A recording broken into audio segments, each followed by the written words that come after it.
आप Indira Gandhi national open university से BA economics honours या एमए इकोनॉमिक्स कर रहे हैं तो आपको हमारी एप्लीकेशन महाविद्या इकोनॉमिक्स में वीडियो कोर्स के अलावा आपको पीडीएफ नोट्स और हार्ड कॉपी नोट्स मिलेंगे। तो आप हमारी एप्लीकेशन महाविद्या इकोनॉमिक्स स्कूल जरूर डाउनलोड कर लें। फिलहाल हमारे पास ये सारे के सारे कोड अवेलेबल हैं। इसके अलावा और भी पेपर कोड है, वो भी हम आपको जल्दी प्रोवाइड कराने की कोशिश करेंगे।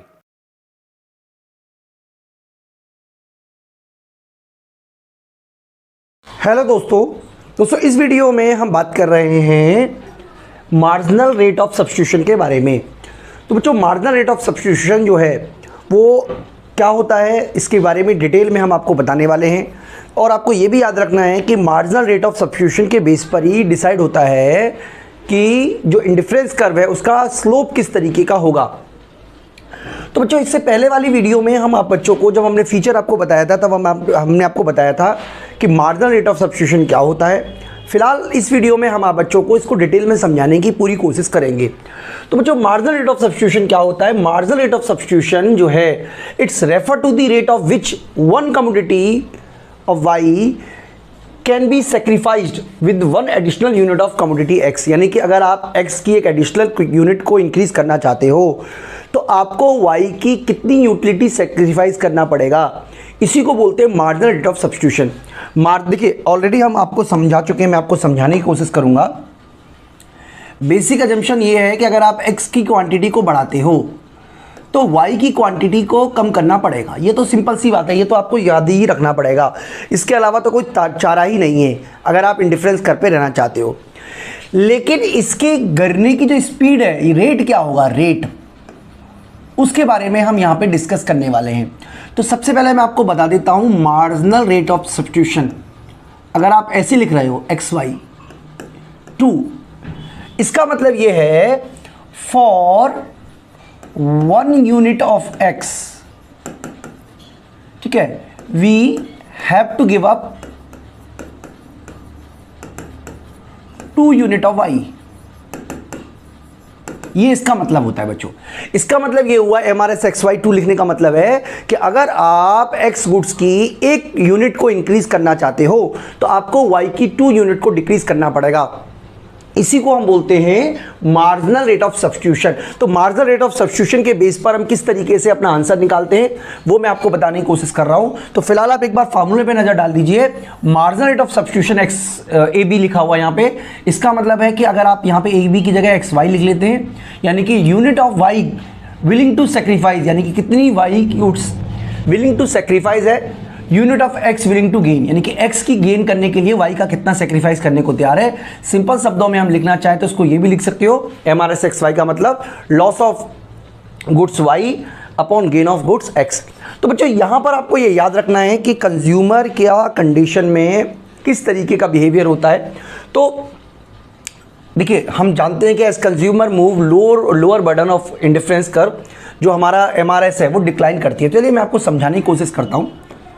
देखिए, चलिए मैं आपको एक टेबल के थ्रू समझाता हूं। पहले आपको नॉर्मली जब हम इंडिफरेंस कर्व बनाते हैं, देखिए ये वाला कंडीशन हमने बना देते हैं अब बच्चों के लिए।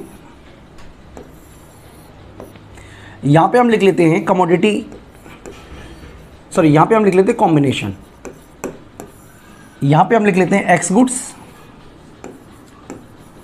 और यहां लिख लेते हैं वाई गुड्स, और एक और कॉलम बना लेते हैं, उसमें लिख लेते हैं MRS/XY।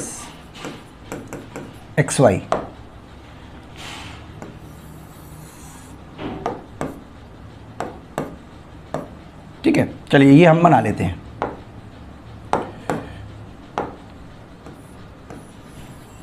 ओके जी, अब ये कुछ कॉम्बिनेशन ले लेते हैं। A combination, b combination, c combination, d और ई। अब बच्चों, अगर हम बात करें यहाँ पर तो हम एक्स गुड्स की वन क्वांटिटी ले रहे हैं, 2, 3, 4। अब यहाँ पर जब हम इसको ले रहे हैं तो मान लीजिए ये 10 है, तो सबसे पहले आपको जो गिव अप करना पड़ेगा, मान लीजिए 7, 5 एंड 4, इसको नहीं ले रहे बच्चों, इसको कंसिडर आप नहीं कर रहे, ठीक है, तो इतना ही लेके चल रहे हैं। तो इसका मतलब ये हुआ कि अगर आप MRS/XY निकालोगे तो लॉस अपॉन गेन, तो तो लॉस को गेन से डिवाइड कर देंगे, यानी कि लॉस जो हुआ है वो 3 का हुआ है अपॉन गेन 1 का, लॉस 2 का, लॉस 1 का और गेन भी 1 का। तो इस तरीके से बच्चों हम अपना MRS/XY निकाल सकते हैं। यानी कि MRS/XY कैसे निकालेंगे? MRS/X फॉल, बिकॉज देखिए MRS फॉल कर रहा है, यहाँ पे ये MRS फॉल करता है।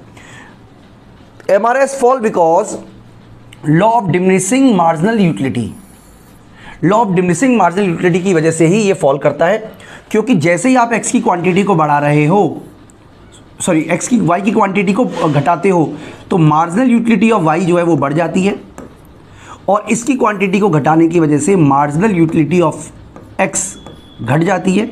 इसी वजह से अब कंज्यूमर पहले से कम यूटिलिटी रिसीव करेगा अगर वो एक और एडिशनल यूनिट यूज़ करता है।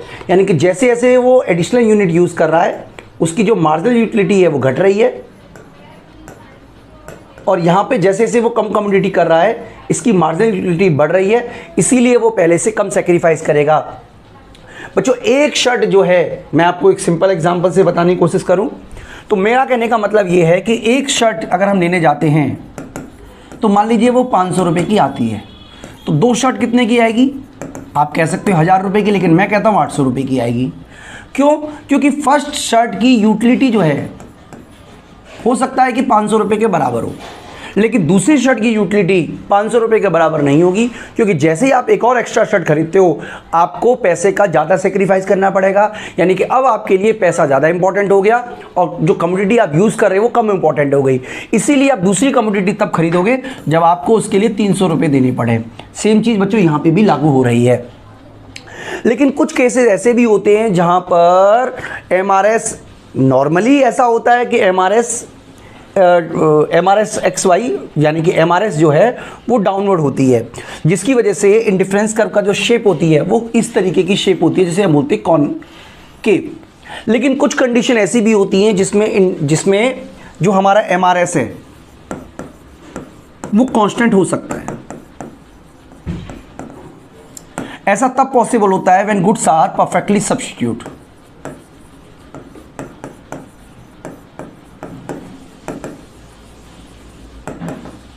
सब्स्टिट्यूट गुड्स हो, परफेक्टली सब्स्टिट्यूट गुड्स के केस में ऐसा पॉसिबल है। तो बच्चों किस तरीके से इस केस में ये पॉसिबल होता है वो मैं आपको समझाने की कोशिश कर रहा हूं। देखिए मान लीजिए X गुड्स और Y गुड्स परफेक्टली सब्स्टिट्यूट है। परफेक्टली सब्स्टिट्यूट का मतलब है कि अगर आप X को इंक्रीज करते हो और Y को, मैं आपको समझाने की कोशिश करूंगा। देखिए हम मान रहे हैं कि 1x जो है वो 2y के बराबर है, हम ये मान के चल रहे हैं। इसका मतलब हमारे पास एक x है देन y है। अगर हम एक और x बाई करते हैं यानी कि 2x कर देते हैं तो हम 2 का सेक्रीफाइस करके 8 करेंगे। लेकिन इस केस में जो मार्जिनल यूटिलिटी ऑफ x है वो फॉल होगी और marginal utility of y rise करेगी, ऐसा नहीं होगा। इसकी वजह यह है क्योंकि x गुड्स और y गुड्स परफेक्टली सब्स्टिट्यूट है, यानी कि एक x 2y के बराबर है, तो कंज्यूमर को कोई खास फर्क नहीं पड़ता कि उसके पास x है या उसके पास y है। मान लीजिए कि मैं जीन्स के पैंट को और ट्राउज़र को सेम प्रेफरेंस देता हूं, मेरे लिए दोनों में कोई अंतर नहीं है, तो जीन्स को बढ़ाने के, जीन्स की क्वांटिटी एक और बढ़ने पर मैं ट्राउज़र की क्वांटिटी कम करना चाहूँगा, सेम अमाउंट में ही करूँगा, क्योंकि मुझे पता है कि मेरे लिए दोनों की यूटिलिटी एक ही के बराबर है। इसका मतलब जिस केस में गुड्स परफेक्टली सब्स्टिट्यूट होती है केवल उसी केस में ये लागू हो सकता है, सामान्यतः या नॉर्मली ये लागू नहीं हो सकता। यानी कि इस केस में ही वो कंडीशन अप्लाई होती है जिस केस में इस तरीके का इंडिफरेंस कर्व बन के आता है, इस तरीके का बिल्कुल डाउनवर्ड।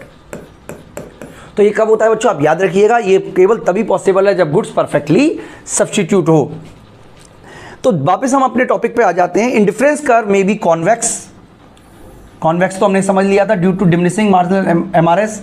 इसके अलावा MRS जो है अगर वो कांस्टेंट है, MRS कांस्टेंट रहती है, तो जो इंडिफरेंस कर्व होगा वो स्ट्रेट लाइन होगा, जैसा कि मैंने आपको बच्चों यहाँ समझा दिया है। इसके अलावा एक और कंडीशन हम ले लेते हैं जिसमें इंडिफरेंस कर्व जो है वो कॉनकेव होगा। देखिए कॉनकेव इंडिफरेंस कर्व किस तरीके से हो सकता है? कॉनकेव इंडिफरेंस कर्व इस तरीके का होता है, इस शेप का। हालांकि ये हाइपोथेटिकली गलत है, लेकिन अगर हम ये मान के चल लें कि दोनों ही गुड्स इकोनॉमिकल बैड हैं, इकोनॉमिकल बैड गुड्स, और यहां पे भी इकोनॉमिकल बैड गुड्स।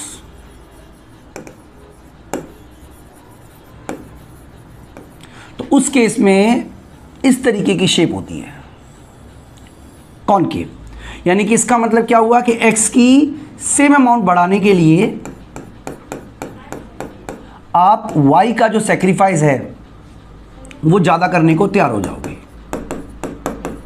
यानी कि अगर हम ये माने कि x की क्वांटिटी है 1 2 3 4, तो जो y की क्वांटिटी है मान लीजिए पहले 10 है, फिर 9 है, फिर 7 है, फिर 4 है। तो इस तरीके की जो शेप आएगी वो कॉनकेव आएगी, और ये तभी होता जाए जब इकोनॉमिकल बैड गुड्स होती है। जैसे कि यहां पे मैं लिख दूं गार्बेज और यहां पे पॉल्यूशन, तो उस केस में अगर आप इंडिफरेंस कर्व बनाओगे तो इंडिफरेंस कर्व जो है वो इस तरीके का होगा, यानी कि एक्सेप्शंस केस है। इसके अलावा अगर मान लीजिए एक्सेप्शंस कभी आपसे पूछ रहा है, हालांकि मैं आपको डिटेल में नहीं करा रहा हूं क्योंकि आपकी एनसीईआरटी में नहीं दिया हुआ है, और जहां जरूरत पड़ेगी वहां मैं कराऊंगा भी एक टॉपिक। तो इंडिफरेंस कर्व इस तरीके का भी हो सकता है अगर गुड्स जो है वो परफेक्टली सब कॉम्प्लीमेंट्री हों, आप याद रखिएगा। ठीक है, तो ये सारी की सारी बातें हमने आपसे डिस्कस की और ये ही पूरा का पूरा टॉपिक है। तो बेसिकली अगर आपको याद रखना है कि MRS XY उस रेट को दिखाता है जिस रेट पर किसी भी एक गुड्स को पाने के लिए दूसरी गुड्स को सेक्रीफाइस किया जाता है। तो अगर आपका सेक्रीफाइस इंक्रीज कर रहा है तो इस तरीके का डायग्राम बनेगा, यानी कि लगातार आप सेक्रीफाइस को बढ़ा रहे हो इस तरीके का, इसको बोलते हैं इंक्रीजिंग MRS। कांस्टेंट है आपका सेक्रीफाइस तो इस तरीके का इंडिफरेंस कर्व बनेगा, इसको बोलते हैं कांस्टेंट MRS। लेकिन आमतौर पर ऐसा ना होने के बाद इस तरीके का इंडिफरेंस होता है जो डिमिनिशिंग MRS को दिखाता है। तो बच्चों इस वीडियो में तो मैं आपको इतना ही करा रहा हूं, मैं उम्मीद करता हूं आपको कंसेप्ट समझ में आया होगा। अगली जो वीडियो होगी उसमें हम आपको कंज्यूमर इक्विलिब्रियम का टॉपिक समझाएंगे with the help of indifference curve. इस वीडियो में इतना ही, थैंक यू।